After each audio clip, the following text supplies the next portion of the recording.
අපච්චි. Anistelluno. Watashi doriyasuku ittemasu. මේකේ මාළු ජාතිත් තියෙනවා. ඉස්සොත් තියෙනවා. දැල්ලොත් තියෙනවා. ඔයිස්ටර් වගේත් තියෙනවා. Right. හදන්න ගමු. හදන්න ගමු. Let's go. ගන්න ගැටුවේ වගේ. ඔව් නේ අපච්චි. අපි දැන් එහෙනම් අපේ සීෆුඩ් මික්ස් එක දාමු. දාමුනේ. ඉතින් ඔක්කොම දාගන්න අපි. මාර සුවඳක් කියනවා. එහෙනම් අපි බත්තේ හදාගමු.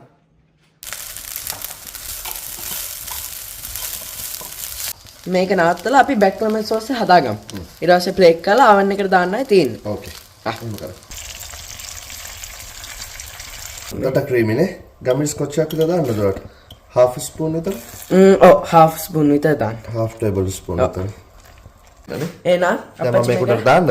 බැක්ලමන් සෝස් එක දාන්න. තා මොකද කරන්නේ? මේකට චීස් දානවා. ඔව් උඩින් මේ චීස් එක දාන්නේ අපි ක්‍රස්ට් එකට. හරි. හරි. ෆෝල් එක අයින් කරන්න. එහෙම කරමු. අපච්චි දානවද? මම දාන්න අවන්න කරේ. හරි. ගෝයිනා. මේක ප්ලේක් කරගමද අපි? මහරාය. ඔයිසි? ඔව්. එහෙමද? ඒක බත්තත් එක්ක හොඳට මැච් වෙනවානේ. සුපිරි.